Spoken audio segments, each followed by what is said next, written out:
Welcome to Midlife Unplugged, the fuck it years. I'm your host, Lara Portelli. This is the space where we strip away the polite BS, rip the gloves off and get real about what it means to thrive in our second act. Each week, I'm joined by a guest who's walking their own bodacious midlife path. We're talking menopause, divorce, reinvention, and everything in between. Buckle up, because this isn't your mother's midlife crisis. This is Midlife Unplugged. And welcome back to Midlife Unplugged, the fuck it is. I'm your host, Lara Portelli, and today my beautiful guest all the way from Canada. Canada, wow, how exciting. It's very cold over there at the moment, is the wonderful Cathy Nesbitt. Cathy's joining us. Hi, Cathy, how are you going? Hi, Lara. I'm doing great. I'm excited to be here. Thank you. My absolute pleasure, absolute pleasure. So, Cathy, tell me a little bit about your work that you're doing and your fuck it moment. What brought you to this space of where you are in your midlife, and unplugging from the stereotypes and the conditioning? What was your fuck it moment, please? I don't think I ever followed the rules. It was in teenage years, probably. I resonate. It's, my working title is Cathy Crawley Laughing Bean Queen. And I've been selling worms for 23 years, selling worms by the pound for indoor composting. So I think I said fuck it a long time ago, like, okay, oh, you don't want what I have, move along. Like, people would come. I think because worms is a weird word. It has like negative energy attached to it, like a tapeworm or is a parasite. A computer virus is sometimes a worm. The word worm has a bad connotation, and people felt, it felt like when I was exhibiting, people would say when they realized I was talking about worms, they tell me their horror stories about worms. Like, this is my business. Like, bugger off. You're like, if you don't have something good to say, move along. Like, what are you doing telling me your horror stories? Get out. And yeah, so what really happened was 2012, one more person said, ew, worms in the house. I'd heard it hundreds of times, but I was like, no, get out. And the very next, right? Right, exactly. Like, well, I don't say ooh about your children. Exactly. Well, maybe in my head. Inside voice. Right. And the very next day I was introduced to laughter yoga. Right. And it's just like, wow. And so laughter has changed my life. It was, there I was doing worms and the laughter. So have you heard of laughter yoga or? Yes, vaguely. I think I've seen a little bit of it. Yeah. Tell us about it. So laughter yoga is not doing yoga and laughing. Thank goodness, because I don't do yoga. I jumped right to the fun yoga. It's laughing as a cardiovascular workout. Laughing to change our chemistry. Laughing to raise our vibration, boost immunity. Like, laughter's the best medicine. And that's what it did for me. And it helped me to really stay in my worm business. Then it's like, oh, they're not ready for what I'm offering. Mm-hmm.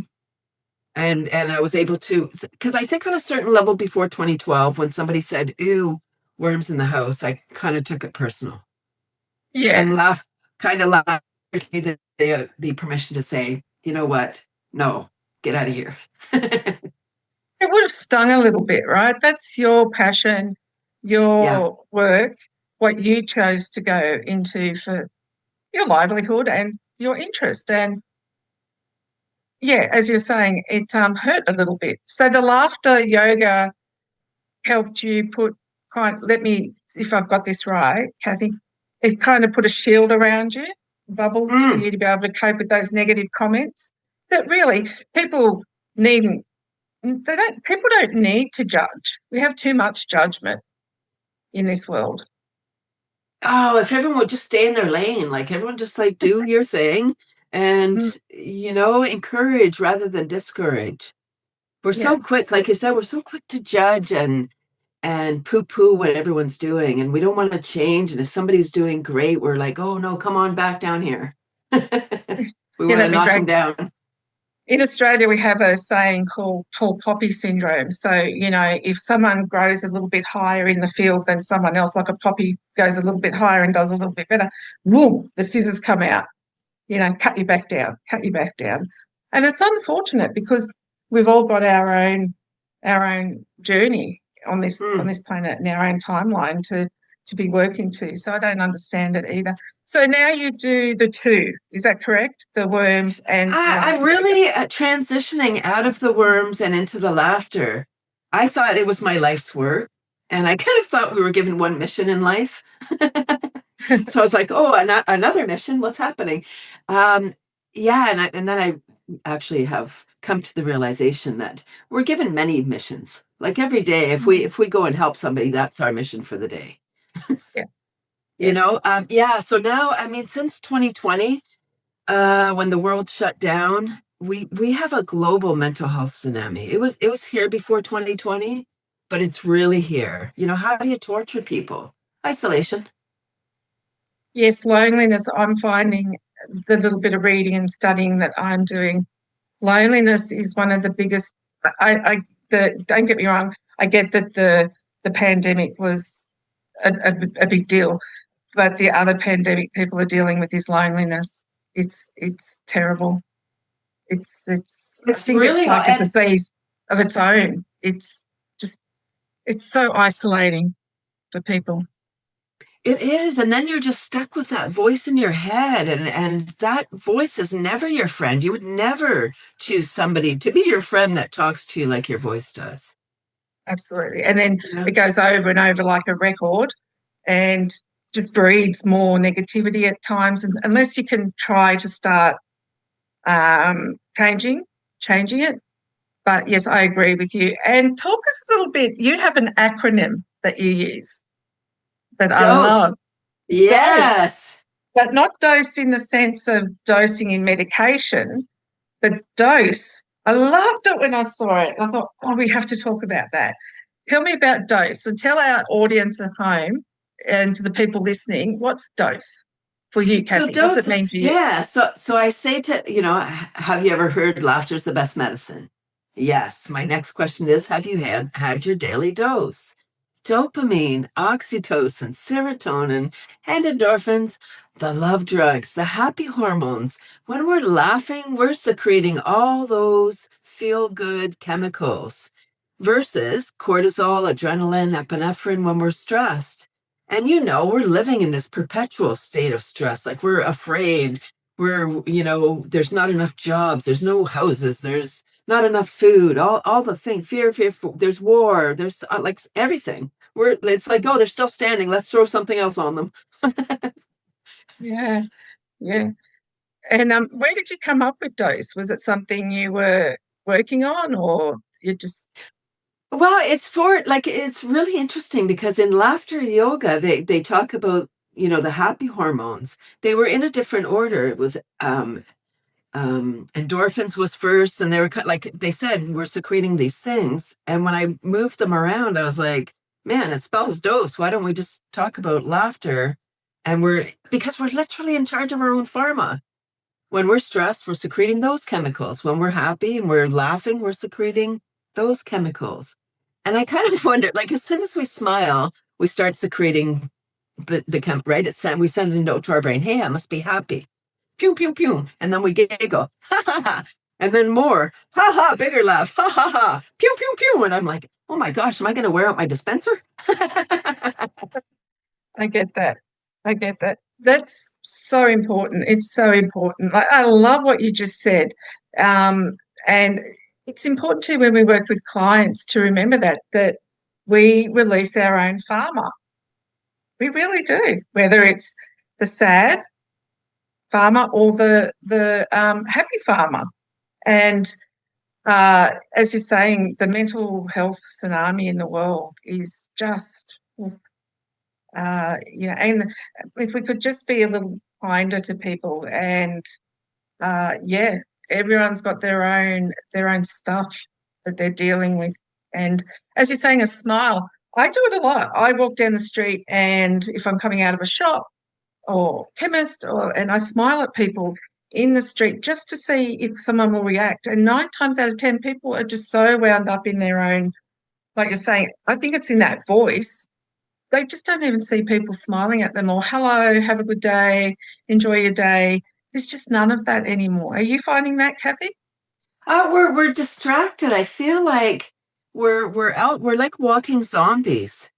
Mm, And I think technology plays a big role there. I mean, nothing against technology. It's so great. We're able to communicate. There you are in Australia. I'm in Canada. Like, how wonderful that we can have this conversation.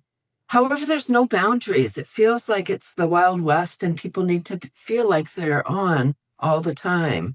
Do you remember when BlackBerry came out and people called it Crackberry? And they're like, oh, yeah, I don't want my boss to be, to send me something at 10 o'clock at night. And now, cell phones and technology is ubiquitous that we're like, oh, if somebody doesn't, and I don't have a cell phone, by the way. okay. I do not have a cell phone. So I'm talking about the other when I talk about people being on their cell phone. But, because everyone has a cell phone for the most part, when we send a text or an email or we expect a response right away because we know they have their computer in their hand. That's true. That is so true. I've sent you something. Why didn't you respond? Well, I don't sit at my phone waiting for an email from you, thinking you're waiting for me. And I like what you touched on there. There's no boundaries. In the day, I was brought up with you don't ring anyone after 9 o'clock in the night. Right. That's rude. Like, that's just so rude. But, if the phone rang after 9 o'clock when we were growing up, oh, who's been in an accident? Who, what's happened? And you're right there. I love how you explained it. It's like the Wild West. We're navigating for our life sometimes. And what we see and, just before we go to sleep, people are there with their phone. And I've seen people on social media putting their phone under their pillow. Yeah. No. Yeah, that's what I mean. Like there's no boundaries and we're exposed to the blue light 24/7, which tells our brain, hey, it's noon. Mm. That's why we have trouble sleeping. We're not, well, maybe. I mean, we probably have other issues too. Exactly. And I laugh a lot. I mean, I laugh because I think that laughter yoga has given me permission to laugh more, louder, longer, harder. And it's my Yeah. brand now. Now my resting face is smiling. I always think, oh, am I smiling? Am I smiling? Because I want people to look at me and wonder what I'm up to if they notice. And how often do you practice laughter yoga? Every day. I laugh every day. I was introduced in 2012. In 2020, and it was kind of a hobby. I went once a month with my mother-in-law, and it was our date night. It was so fun. We'd go out for dinner, and she's like, "We better not have garlic." And I'm like, "No, no, as long as we both have it, it's fine." Right? Like, ha ha ha. And it was so wonderful. It was so fun. And then the club had to close. It was at a very busy intersection in Toronto. Like 20,000 people live in Condoville there. And after a few months, she had to close the club because she was renting space. We're not in business to lose money or even No. break even. Like people are like, oh, I broke even. It's like you could have stayed home and broke even. Right? You don't have to go anywhere and put yourself out there. Anyway, so I was like, I was incredibly sad. I was looking up going, man, these people just don't know this fun thing is here. We just need 10 people. And I Mm. got trained at that point. I was like, I got to learn how to do this. And then I became a laughter yoga leader. Then I took a 2-day training, 5-day training, became a teacher.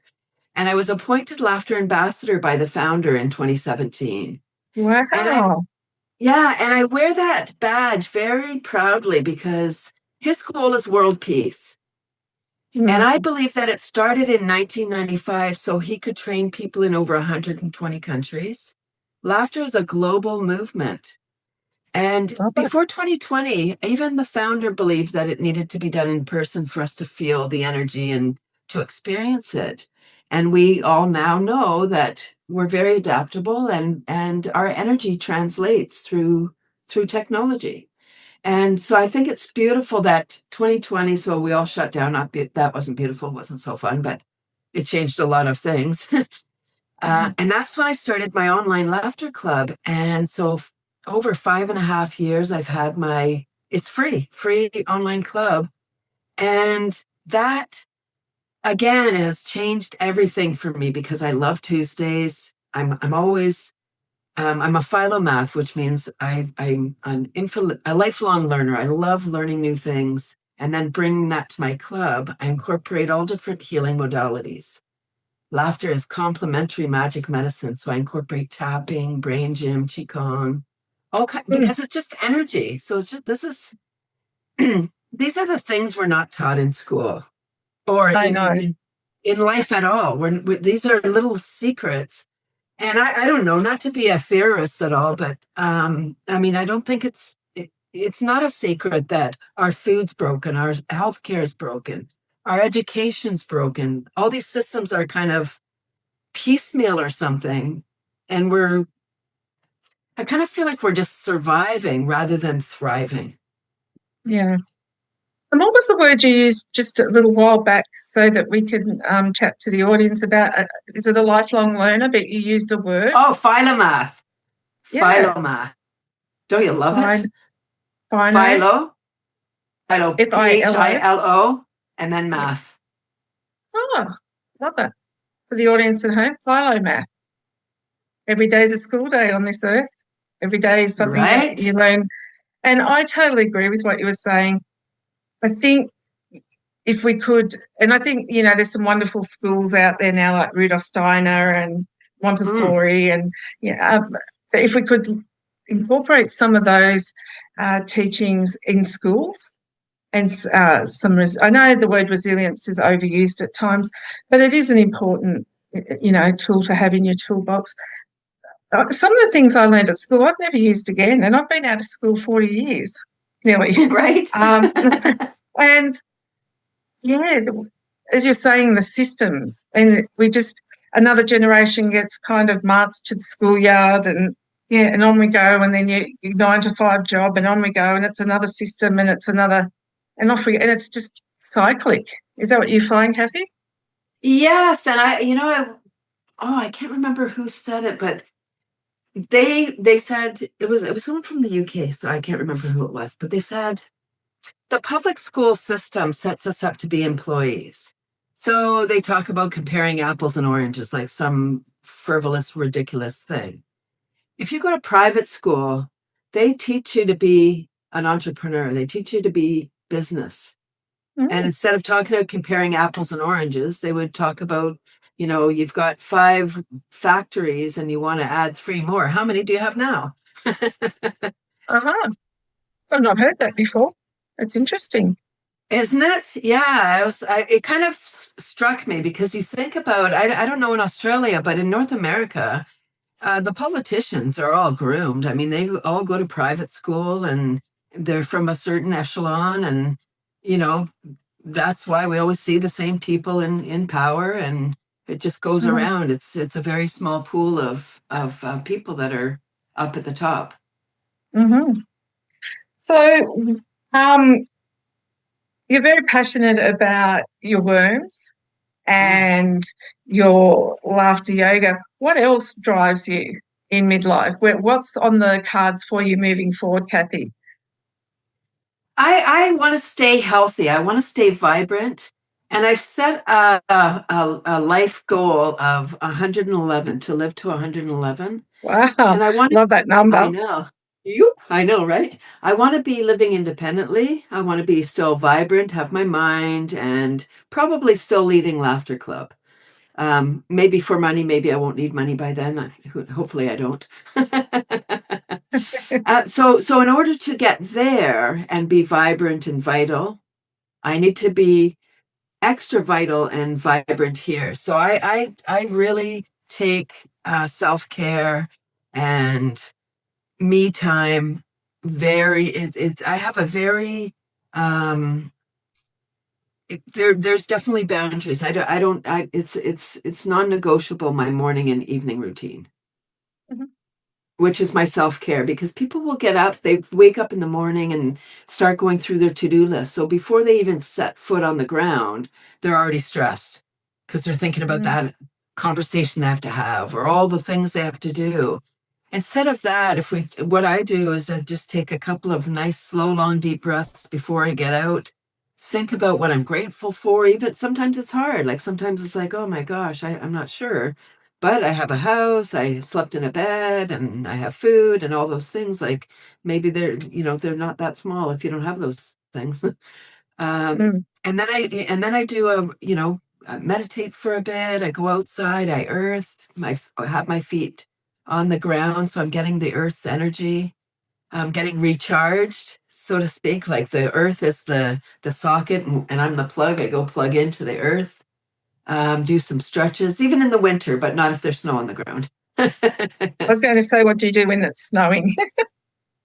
I still do my morning routine, just it's not earthing. So just that piece is missing. Yeah. Yeah. Finish this sentence. If just one woman hears this episode that we're talking in today, our episode that we're recording, and then sharing your story with me today would be worth it. What's the gap in the middle? What would you finish that sentence with? If one woman heard this episode and felt better about herself, had energy, came and experienced the magic of laughing for the health of it, and realized that we are in charge of our state. We do get news, and it's not that I don't get stress, but I'm now aware when we're in tune with our body, we notice when we're not breathing fully. We notice when we're getting tight and stressed. So laughter frees us. What I hope that many people, I hope, more than one, when they listen to this episode, realize that, hey, they can just go to the bathroom and smile at themselves in the mirror and change how they feel. Yay. That's amazing. And as we sum up today, midlife can be a bit of a myth, especially for women. What do you think one of the biggest lies is that we've been told about midlife, and how do you feel that you've busted that myth? Yeah, I think it's about the lack of information around women's health. You know, when we hit puberty, we're celebrated. Yay, now we can have babies and, so we can procreate. As soon as we hit menopause and we become not able to procreate anymore, it's like we're put out to pasture.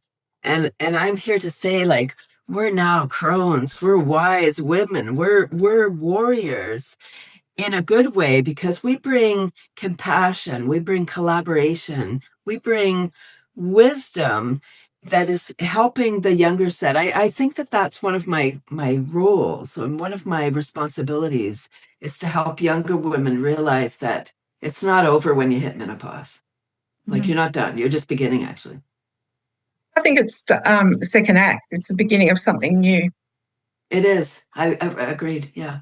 Yeah, it's one part of your life that might be over, and the second half is beginning. Not curtains on everything, but just looking at things a little bit differently. And with your laughter yoga and your works, do you do any other work, Cathy, like mentoring women? Like you were just saying that you believe that you're in your crone, not era, that's not the right word, but in that part of your life, in that crone energy now.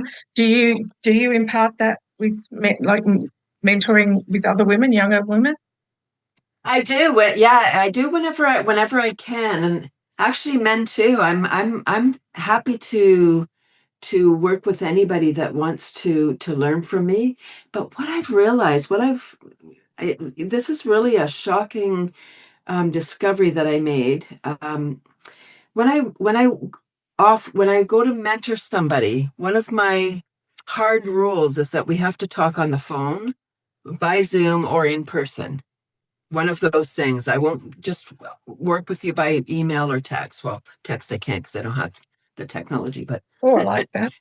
and I'm amazed how many young people have missed the opportunity to be mentored by me because they refuse that piece. And if you're going into business, people do business with people they know, like, and trust. If they don't know you, they're not buying from you. Yeah. Period. And it sounds to me, Cathy, that you've stood your ground on that. You're not going to be swayed on that. You have to do a call via Zoom. Zoom call or in person. Or in person. And that, as we start to finish up today's recording, Cathy, that leads me to what I really like and what I'm getting, and the essence that I'm getting from our call today is that you stick firm to your values, that you have a strong value system. And as we start to wrap up, what's something in your work and in your midlife that you've stopped apologising for? Because a lot of women, some people may have said, well, look, I really need this mentoring client and I'll just text them because that's what young people do. What is it that you stopped apologising for, and where was it in your journey that you said that I'm sticking with this boundary? And like you said, a lot of people, you didn't say, what I found interesting was you didn't say, oh, I've missed out on working with these people. You actually said, these young people have missed out working with me. What is it about you where you've stopped apologising or saying, I will be swayed? Yeah. Oh, that's great. Well, I would have to say I stopped apologizing for putting me first. Oh, yay. Yeah. Boom. And it's huge, right? It's so big. Like, oh my gosh, because as women especially, we're always doing for the other. And then we run out of time or energy. And then it's like, okay, I'm going to go flop into bed. It's like, we got to put us first. You can't give from an empty cup. Yeah.